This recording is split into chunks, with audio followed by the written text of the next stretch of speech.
Good evening po mga kababayan, ma'am sir. This is John, the Filipino channel na inyong pong lingkod. So today is April 13, 2026. At tayo ngayon ay papunta dyan yan sa may Siwas Chan Street, Bagbaguin, Valenzuela. At dadalhin po natin yan sa may Bible Street sa may Karuhatan, Bible Street, Maysan, Valenzuela. Maysan, Karuhatan? Ba't dalawa? Bible Street, Karuhatan sa may Maysan, Valenzuela. Ba't ang gulo yata ng pagkakasulat ng address na ito? Maysa, Karuhatan? Boundary siguro. In 100 meters, Okay, so yan, make a sharp magbabalik po right tayo onto ITC mamaya Road. konti po pag nakuha na po natin sa natin Head east disclaimer on lamang po. Jacinto. In 100 Ang content po meters, natin ay kalsada ITC at hindi ang passenger. Kaya nga naman, sakasakali man po na may marinig kayo, mga pangalan ng lugar, pangalan ng tao, pangalan ng organizations, government o private man yan, ay wala pong kinalaman ng channel na ito at wala pong pinapatungkulan. Lahat po ng pinag-uusapan dito ay pawang dito lamang po yan sa loob at wala po pinapatungkulan sa labas. Okay po, magbabalik po tayo mamayang konti pag nakuha na po natin sila. Ay, makinig tayo ng mga nagbabagong balita at talakayan. Riding in tandem to the balita. This way, at Hesi at Wala. Riding in tandem. Riding in tandem. Hesi at Wala. Riding in tandem. At yun lang. Yun. Magandang gabi mga puso. Magandang gabi mga riding in tandem. At ready po sa buwan April. Sabi na rin, nagiging extension na ng bahay mo yan eh. Di ba? Pero kasi partner, bakit sa nagkaroon ng confusion sa panig yung mga implementors doon sa pagkakatupad nga ng bawal na nakalungkot sa kaubad. Ang una kasi sinabi ni SAL Jeremiah partner noong press briefing last week, walang warning, basta nasa labas ng bahay, sa kasang ay bawal na ko ang mga nakubad. Which is, ipinatupad naman ng ating mga otoridad. So, nasa labas ng bahay, nasa labas sa kanilang bakuran, yun nga lang kasi, kaya nga nagsulit niya si Secretary John Remulla kanina. Dahil ang sinabi naman siya na mayroong mga punto doon sa panagpunan ng Safer Streets Initiative ang hindi na ipaliwanag, hindi na linaw Ito na nga ang sinasabi ni partner. Nagsorry na si Interior Secretary Juan Remulla kanina. Doon nasa pinagpunta, doon sa lalaking pinagpunta na walang damit pang itaas. Habang ho naghahalo ng simento sa labas ho ng kanilang bahay dyan sa Mandaluyong. Aminado si Secretary Remulla partner na nagkulang siya ng pagbibigay ng malinaw na direktiba kung paano nga ipapatupad yung programang Safer Cities Initiative ng Pagkakuan. Inako niya kanina narinig ko. Inako niya yung responsibilidad gusto lang na pagmamalabis na sabi. At saka po, umani kasi yan ang samot-saring batido social media at saka syempre doon sa iba't ibang mga platforms. Di ba nga yung ikaka-anunsyo nga lang ng initiative kung saan ay pagpatupad yung mas maigpit na mga local ordinances. Marami nang umalmas. Di ba na kaya itong may mga methodologies. Ayun yan, nangako rin partner si SILG na ibabalik ko 500. Tapos pagpupuluan, yung pinag-usapan na kanina sa Nag-command conference. Ito pa natin mamaya pala kay makakausap na. Favorite ko. Colonel. Favorite ko, Hindi tayo partner. active partner kasi nag-command conference sila. Teka muna partner, abay happy Monday po sa lahat na nakikinig Hello. sa radyo, sa YouTube. Mamaya akong bibisitahin namin yung mga nasa YouTube ko, yung mga Facebook lang habit natin. At kung saan man ho kayo nanonood partner, abay ingat-ingat to, abay napansin ko talagang kakaunti na mga sasakyan. Oo, partner, pero may napansin ako partner. Kakaunti na pakaunti, no? Napansin ako ng weekend. Kapatid mo yan, di ba? Sa Pero, Canada. feeling ko Pero may pera ang yan eh. daming tao sa mga mall. Mga nagpapalamig. At napalusot ako sa tingin ng mga air conditioner na yan. Hindi, tingin ako lang yung hindi ako bibili. Ang daming tumitingin ng aircon. Sobrang. Siguro marami nag-work from home, ano? Pero ingat-ingat to pag-ubuli ho na yung pinaalala, kahit tapos na yung fire prevention, mag-ingat pa rin to kahit po abris na. Ay napakainit po. Baka, di ba yung mga sumasabog ng mga Di ba, recently lang doon sa, ang tawag doon sa landfill, may landfill. Diba? Kaya ingat-ingat to. Teka muna partner, bago natin pasadahan ng mga sa nakalipas sa oras. Ay babatiin ko lang ang ating Tito Kap Bing Caparas dyan sa Silang Cavite Park. Nanonood siya, kasama niya si nanonood lang si Tito Bing.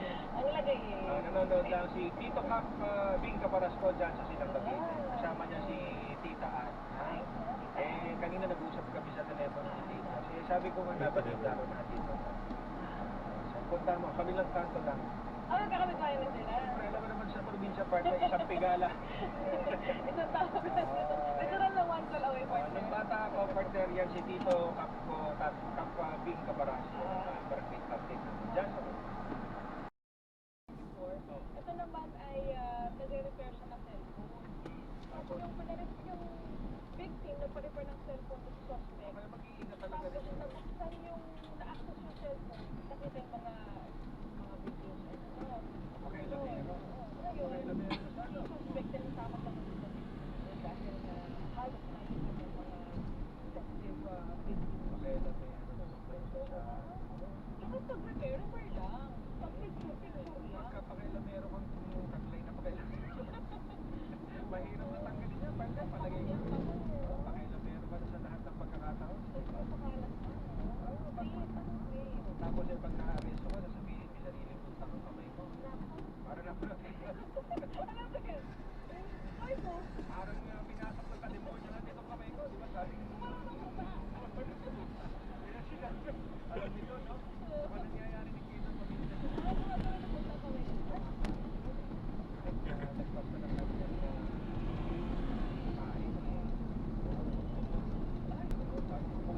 Kumukuha mag-isa ng kutsara. Kumabila ka.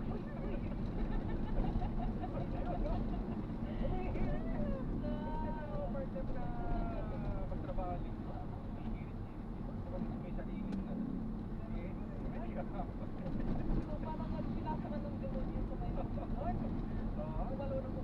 Teka muna, partner. Ito hindi ho itong mga nakalinaw sa amin. Hindi ho ito kumbaga nakatawa-tawa. Kaya ito, partner, ano itong nandyan sa Ayungin Zone? Kukunin natin mamaya. May presensya ng cyanide? May kaso na yun?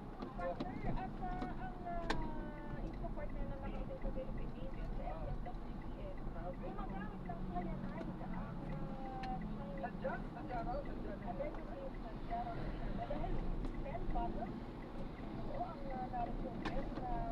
Na-recover lang yun. Na-recover lang. Ang klase ho talaga naman. Ang dalikat ng partner, kaya na daw na Tropa, nandun eh. Nandun tropa, wala na eh.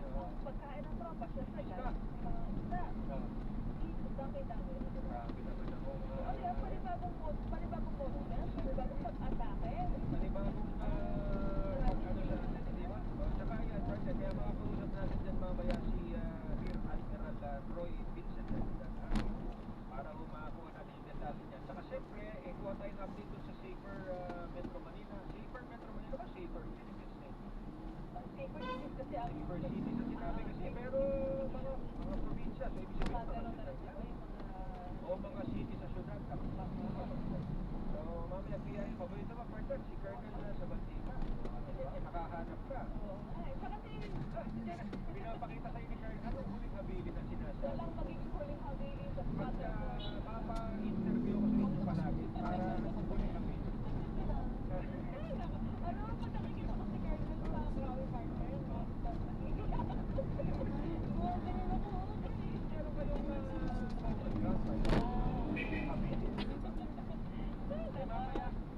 mamaya po yan po mga kakausapin namin ha. Saka siyempre pagbalik namin ito dami ng mga ano natin dito nakahalit pa natin. Mamaya babasahin ho namin isa-isa ho yan ha. Diyan lamang ho kayo, magbabalik po ako sa Spot Report makalimutan ng ilang paalan. Ang bawat buwan, mahalaga ang bawat ebidensya. Susi sa katotohanan. Basta AM, TCMN. Atin sa inyo ng Playtime Entertainment. Born for Happiness. Namumulti ka, hindi na kinatatagal. Ilabat ang ginhawa. Flemex 40 Capsule. Ang Flemex 40 Capsule ay gawa sa natural na labong tulaw at nagpamalabas ng klima. At dahil nasa blender ban, madaling pipinin. Easy to carry, easy to drink. Yun mas Bawal po. But easy-easy. Dahil may Flemex Morning Capsule. Basta lutundi, Flemex. Flemex, generic name of Flemex Sport. This controls turn at Galantema, hindi lang po. Maluwag ang paghinga sa Flemex Forte. Basta lutundi, Flemex. Ang Flemex Forte Lutundi Capsule ay mabibili sa pangunahing tiga o drugstore na malapit sa inyo. The journey to crown the next Miss Universe Philippines begins.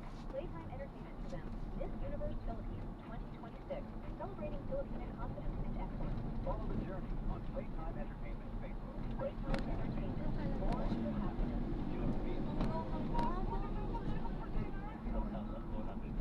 Price check or eyes check or expert eye care, state-of-the-art facilities, affordable eyewear. Go to Eos and Optical. Your business. Order more. Eyo. George, wala na kami Numero uno sa aksyon. Tony Pangilinan here. Every day is a new adventure. That's why I armor up with biogenic alcohol. Savor the moment. Here, guys. And feel the vibe. All while staying protected. Armor for adventure with biogenic. Isopropyl alcohol is the generic name of biogenic. If symptoms persist, consult your doctor. Donnie Pangilinan here. Remember to armor up for adventure with biogenic. Isopropyl alcohol is the generic name of biogenic. If symptoms persist, consult your doctor. Kapag nanay, kailangan maging magaling sa pag-budget o dapat dapat magaling sa pag-budget para alam namin yung update ng mga bilihin ang kailangan sa pang-araw-araw. Hindi pressure control sa ICI na kung nasa ka o nasa public store.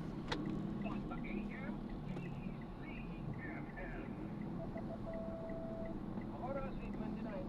Oras, it's a new and Playtime Entertainment. Born for happiness. Kasama sila Jeff Camaran at Darlene Patientos. Hot dog magsigasan. Mura at magbigas ng katotohanan. Nagbabalik po, Spot Report. Nagbabalik po, Jeff Camaran. Ako naman, si Radyo Patron, Martin, Pagkero. Partner, ito bang sinasabi natin kanina, may napakatutano sa yung dito. Pagkakahulad na-instinct ko sa yung katawan hindi maganda ko mag-isip. Nasod na yata. Yan nga lang pati si Snow White, di ba, Mark? Alam mo ba yun? Sige, mansanas. Yung mansanas kasi, alam niyo, yung puto yung nakain ni Snow White. Ito na mansanas na kaya na yun. O, di ba? Pero ang nakita ko, itong pinag-uusapan nga ho namin, partner, 10. Sabi mo, kamong 10. Ang yung na-recover sa 25, ayun yung load. Pero, kakaibang buwan yan, partner. Mali, total, walang yung na-recover na total niya. para sa detalye ng partner, ikaw na mag-introduce partner, sino ba Of makakausap course, ng iba? nandiyan sa kabilang linya si Rear Admiral Roy Wilson Trinidad, ang spokesperson ng Philippine Navy for the West Philippines. Good evening po, Admiral Martin po at Jeff. Morning po. Nagkabi po. Yes, Maylene, magandang gabi. Yes, good evening. At sa mga taga-subaybay ng Castle Fort, magandang gabi sa ating lahat. Maraming salamat sa inyong oras, Admiral. Sir, kanina ho ay nagkaroon ng confirmation ng NSC na mayroon po mga na-recover na bote na naglalaman ng cyanide po. Bahagi na kayo, sure. Nakasanta nga sa amin, sir, paano po natin spread at ano po nangyari? Ito ay unang na-confiscate natin last year, February 2025. May namasaan yung ating mga katulungan sa Bayan Sierra Madre na isang sampan na yung kayutuhan nila may mga tao na gumagamit ng may mga yellow na containers na parang bote na plastic, hindi na siya bote, ano? Na kinonfiscate nila because we suspected cyanide. And then, by July, may nahuli ulit na kami dalawa. October, apat. And then last month lamang, may nagkakaroon naman sila, hindi naman ito na-confiscate, nagpapaan na monitor lang by drone, na may similar battle na gano'n. Ngayon, itong mga na-confiscate natin na sample loading, sa ibaba natin dito sa mainland, kaya sa Manila, pinatestan of the NBI. At lumabas na positive na may cyanide content yung missing sa loob ng mga containers na yun. Admiral, saan ginagamit itong mga 12 na ito naglalaban ng cyanide. Sabi niyo po, yung unang incident na na-report na yung mula sa Chinese sampan nakuha. Yan, ito ay isang illegal fishing practice. Sapagkat pag ang isda ay nakaamoy nito, underwater, hinahalon sa tubig, and then i-spray nila downstream para hindi pumunta sa kanila ang cyanide. Pagpunta sa lunggo ng mga isda, natutulog sa live yellow, at nahuhuli na by hand. Karamihan nito ay mga exotic fishes na pang-aquarium. Oo. Oo, ginagamit nila. Illegal fishing practice ito. So, Admiral, itong mga botalyo po ng cyanide na na-recover natin, ito ay for illegal fishing practice alone. Hindi po pa ito ginamit para lang maging bahagi ng pagsasahin ng mga yun sa tropa natin sa Sierra Madre na nakakalagang sa atin. Ang primary use nito, batay sa nakuha natin na ebidensya ng mga isda na hilo, ay hilo at mga ibang marine species is for illegal fishing. Ang consequence nito, namamatay ang coral. And actually, malaking ilo ng coral ang patay na. Yung matatamaan yung ating ecosystem, and hindi naman malayo na posible ito ay magulot ang risk.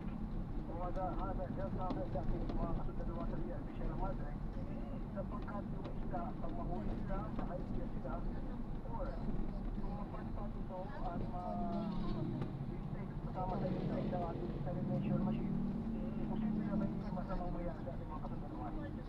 Kasi yun, siyempre yung perimeter, medyo gano'n ba kalayo yun? Kung saan nakita? Kung nasa mga tropa? Yes, hindi naman to, hindi na rin masabi outright, ano, na may attempt na iyan yung mga tropa. Pero sa kanilang pagmamatya, yung lumapit at pinakamalapit was yung October na confiscate nila. Gabi ito, generally ang activities araw nakikita nila, yung first week. Last October, gabi, at then sa pinakamalapit na sa mga 150 or 200 yards lang ang mula sa barko. Kaya pinuntahan nila. Ano na informasyon kayo kung gaano na po kalawag yung bakuran na nasira dahil dito sa cyanide na po? I have to give you the papasukat yung papacheck ko pa. Pero may pictures naman tayo pinalabas kanina. And may estimate mo naman yung area sapagkat makita mo napakaliit ng BRP Sierra Madre. I-compare mo sa buong area na batay sa survey natin. Eh, patay lang mga oras.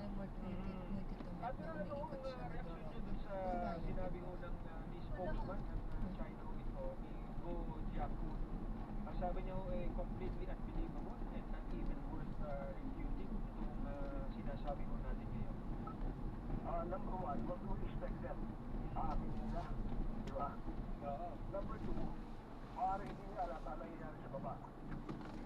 Number three, it is a global pattern na merong environmental degradation tuwing pumapasok ang mga Chinese Communist Party, instruments of Chinese Communist Party, whether for economic development, whether for illegal fishing practices, kung saan sila makita natin part of the economic endeavor sa isang bansa. Kasama din sarado ang mo. environmental degradation. That's a very wide fact. That's a global fact. Actually, kahit yung sa land Pakipot? hindi nilang Pero pagdating po dun, Okay na, ganyan ka na ba? We cannot deny that. Kung i-check nyo online open sources, masasabi naman. Global trend ito. Nung sinasabi niyo nga ako yan, naisip ko yung mga pogo part yan di ba? Yung mga palibot, lumumi na. lahat na. Tapos may mga na-arresto dun sa mga restaurant, di ba? Sila nagpapatayan, basura, lahat-lahat na ho di ba? Admiral ko, go ahead, partner. Yes, totoo yan, totoo yan. Even if you check sa open sources, environmental degradation as a result of Chinese economic endeavors, makikita nyo, anong bansa, anong nangyari. So, it's either hindi niya alam yun, ayaw niyang aminin, or out of reach ang reality sa baba. Oo, tsaka ho yung cyanide, di ba, Admiral? Kung halimbawa, intended for dun sa pangingisda mo, halimbawa na kamo, may madadamay, di ba? Kasi siyempre yung ilang mga isda na endangered na sabihin mo, tsaka yung corals pa na sira-sira. At saka, Admiral, yung unang pagkakataon po na may na-confisca po ng mga yellow bottles itong tropa natin dyan sa BRP Sierra Madre, nabanggit yung mga po galing sa South China Sampan. Sorry to ask, pero may na-arrest pa dito? Paano po ang ginawa ng may gano'n pa tayong kakayahan ng mga resto ng mga Chinese na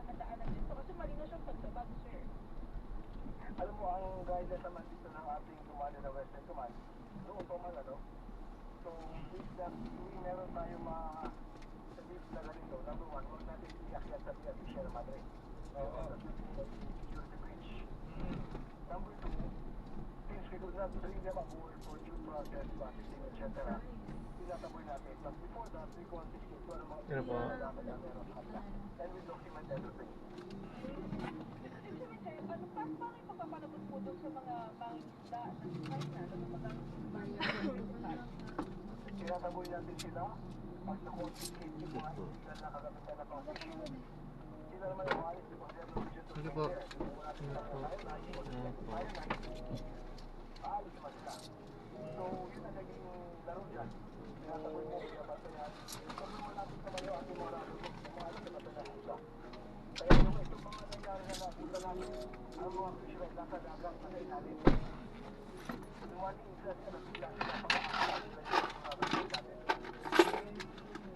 Kaya sila, alam ko mag-late na ng 5 araw, nung araw na Ayan, sunod-drop na natin sila. Maraming salamat po sa panonood. Diyos ang ulit po ingat at God bless. Paano po muna tayo sa drop? kung ano talaga nangyayari to. Kaya wag ko kayo mapapagod ha, Rear Admiral Trinidad. Yes, actually, part ito ng pagpakas ng AFP. Yung ating tutawagin na ay communications plan mula ay transparency check. Paano na wala ang ilang babayan? Ano ang katotohanan ng ginagawa natin?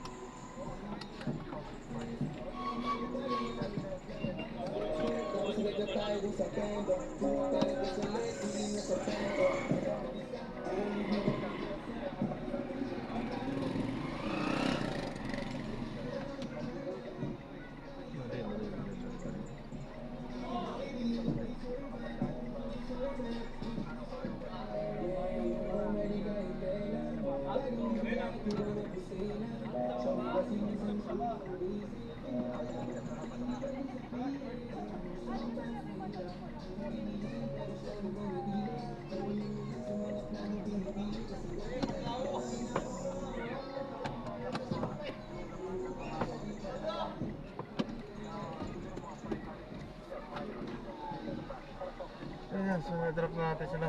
Dito. Ito water sample sa paligid ng barko. Oo. Skip.